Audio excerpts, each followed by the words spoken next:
What's up, everybody? It's your boy Brandon Blakeney, aka Brandon Lee TV. Welcome back to the Live with Brandon Blakeney podcast. Now kick back, relax, and come take a ride with your boy. Yesterday was a great slate of women's college basketball games, man. We saw some great competition. We saw some upsets. We saw some regular season titles being clinched. We saw South Carolina clinch the SEC regular season title. Along with that, gaining Staley her 600th win. Angel Reese and the rest of the LSU Tigers continue to roll on. Caitlin Clark and Iowa get upset by Indiana? Oh my goodness, we gotta talk about it, y'all. But before we get into all that, make sure y'all hit that subscribe button for all the latest and the greatest, and join our memberships. We got that exclusive content coming daily, weekly, whenever you need it. Now, let's get into it. You are now locked into the Live with Brandon Blakeney podcast. Here is your host, Brandon Blakeney. South Carolina picked up another SEC win to clinch the whole conference when they dominated Alabama 72-44, man. It's just more of the same domination for South Carolina. They have run through the SEC and nobody's had an answer for them. I think the most impressive is the defensive effort, man. They held Alabama to 11 points in the first half. Now, on the night, South Carolina shot 38.5% from the field, holding Alabama to 22.1%, and shot 15.8% from three. They were all over the Tide. Now, South Carolina shot 38.5% from the three as well. So, it was a pretty solid shooting night overall. They're still being hampered by those free throws, leaving some easy ones at the line, some free ones. They won the rebounding battle +2, 47-45. And then we see winning the assist and, of course, the blocks. 12 assists, 12 blocks, 10 steals, and they forced 19 turnovers. Other than the turnovers and the missed free throws, it was a pretty perfect game for South Carolina. Ashlyn Watkins continues to do Ashlyn Watkins things, putting up another double-double. 25 minutes, she put up 14 points, 10 rebounds, continues to be explosive. Along with front court mate Chloe Kitts, had 9 points, 2 assists, 7 rebounds as well. We see the other front court mate, Camila Cardoso, had the night off. So, hey, everybody else got to eat more. Sanaya Fagan, 10 points, 7 boards off the bench in 17 minutes of play. Sakima Walker got some action as well. Played 17 minutes, gave him 1 assist, 3 rebounds. You know what I'm saying? It was a balanced effort from the front court for sure. Of course, we mentioned Watkins, Kitts leading the way. Bree Hall, she hasn't been scoring a whole lot lately. They really haven't needed her to. She finished in double figures with 13 points. Tahina Powell, 5 points, 4 assists, 3 rebounds in 27 minutes. It was a pretty quiet night for her, but, she just goes in and makes winning plays and does what the team needs. Raven Johnson only played 18 minutes. She had 2 assists and 5 rebounds. And then Malaysia Fulwiley, the freshman sensation, played 22 minutes, had 9 points, 2 assists, 3 rebounds. Tessa Johnson having one of her best games of the season. And she's been really coming on strong of late, shooting the basketball really well. She finished with 12 points, 1 assist, and 4 rebounds herself. So balanced effort, multiple players, 4 of them in double digits, almost 6. Everybody that played, man, contributed. So another big win. I think this was big, too, because it was Dawn Staley's 600th win. They've run through SEC play undefeated for the last 2 years. They strengthened that, winning streak that they got going right now. And they continue to look like the most dominant team in the sport, bar none. You know what I'm saying? You really just got to hope they're missing free throws and missing shots. South Carolina's going to have to beat themselves because right now it's not seeming like anybody's going to be able to beat them. They don't even have Camila Cardoso and still win by almost 30. So we've seen that this team can play with or without star players. You know what I'm saying? It's a balanced effort. It can be anybody's night at any given time. And Coach Staley had some great words after the game. Keeps me present, really, it does. It keeps me present. Like, how do we as coaches not get in the way but also continue to coach them up so they can play the right way? And I think we're always in the way, honestly. I think we're always in the way because we really can't take our foot off the gas with them. They're so young, they're so free, like free. They're free, and sometimes free is wrong. Like, that's the way I have to explain it. It's like they play free, and sometimes it looks great, and then other times it's just flat out wrong. And that is the wrong part is what keeps us up. It keeps us like always on edge to see if this is going to be the team that we started out being in June. Like we're still trying to look for that June team, and they find a way to play above that time and time again. Next up, the Gamecocks have 2 road games. They're going to play Arkansas, and then they got to see Kentucky. They round out the season at home against a Tennessee team that is going to be fighting for their tournament lives. So we'll see if they can finish the season undefeated and roll on into the SEC tournament. But we do know they are the regular season SEC champions. Staying with the SEC, LSU got some revenge on Auburn last night, and it was just a really great effort from Angel Reese, man. She's put this team on her back. She's continued to be just a great leader and vocal player on this team on both sides of the basketball. And hey, man, they get another dub. The team looks good. They're rolling right now. They're coming together at the right time. LSU picked up the dub 71-66, and this was a very scrappy, hard-fought game. They definitely earned this dub. They shot well from the floor, 46%, held Auburn to 37.5%. Auburn was lighting it up from 3, though, and that's what really kept them itching in this game, shooting 43.8% to LSU's 40%. And LSU only shot 5 threes. The free throw battle, though, they're going to get free throws largely because of Anissa Morrow as well as Angel Reese banging down low. And they shot 85.2%, 23 out of 27 free throws. They also dominated the glass, winning that battle 42-28. 31 defensive rebounds. That's how you limit a team to 1 shot per possession. They threw out 13 assists, won the blocks battle +2, 7-5. The turnovers, though, goodness, 23 turnovers. It was a rocky start, but they finally settled in and started taking better care of the basketball. But 23 turnovers, you're not typically going to win games when you're turning the ball over like that. And that was a major reason why this one almost slipped away. On the personal fouls, Auburn committed 25 fouls. You can tell this was a very physical contest on both sides. Now, we mentioned Angel Reese major game, 25 points, 20 rebounds, and played every minute of the contest. It was really a unfamiliar, uncharacteristically quiet night for Morrow, who had 5 points, 2 assists, and 5 rebounds. Haley Van Lith, 7 points, 4 assists, 3 rebounds, and we've kind of seen her minutes getting cut into by Last Terapoa, but we'll get to her because she had a really big game too. Flau'jae Johnson doing Flau'jae things, 11 points, 2 assists, 6 rebounds, continues to make winning plays and be the glue player.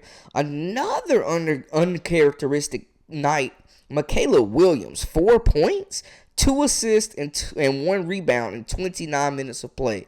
Now, Last Terapoa, we mentioned she's been getting more minutes week to week. She comes off the bench, 13 points, 13 big ones to elevate LSU, 1 assist, 3 rebounds, and we know she's going to make plays on the defensive side. And then Angel Del Rosario, 6 points, 2 rebounds, 5 minutes of play. She didn't play a whole lot, but we see, Coach Mulkey is reeling it in tight with that 7-player rotation.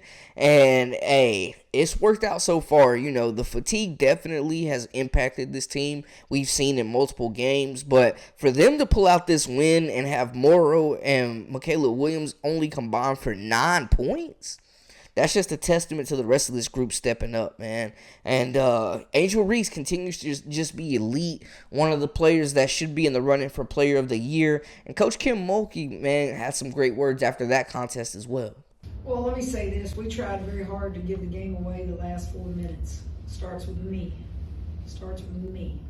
okay? calling 2 timeouts there, thinking I could advance it on the second timeout after a pass was made. That's on me. And then I wanted to run something on the baseline to get it up, and we hadn't run it all year, and we turned it over to Angel, so that's on me. Poa misses a layup. You don't even have to shoot that layup. You just dribble the clock out. They're going to foul you. You made all your free throws, so that's just teaching, and she knows it. Should have played Aaliyah some more. I thought she was very productive, and just went with my gut that Morrow was going to give us something down the stretch more because she has more experience than Aaliyah. Speed, quickness with your hands, slapping the ball out of your hands. There's nothing like athleticism, and that's what you saw with Auburn. That's what we saw at Auburn. So what was your question? Just how y'all pulled it out. Just will to win. Made a few more plays than they did. I thought that honesty was outstanding. Guys, Mingo's from Laranger. She wanted to win worse than anybody. She played really good. So we made enough plays to win, and got to keep working. Got 3 more to go, right? 2 on the road. They definitely was trying to give up that game, it felt like, man. It was crazy, just the mistakes. They definitely got to cut down on the turnovers and get more production from that starting 5. But, hey, Laster Poa is really coming into her own in the last few games, man. They're getting a lot of really good plays, a lot of valuable minutes from the junior who, was on that national championship team. She knows what it takes to win the big one, to play on the biggest stage, and she's delivering. And they need her to continue to put up numbers off that bench and provide that spark. And she's been very, very good running the unit at point guard, running this offense, running the show, getting players involved, getting Angel Reese the ball, getting these other scorers the ball in their sweet spots. She's just done a good job of running the show and guarding opposing guards as well, man. She's been like a really calming presence for this team when things get rattled. She's settling it down. She's like a coach on the floor.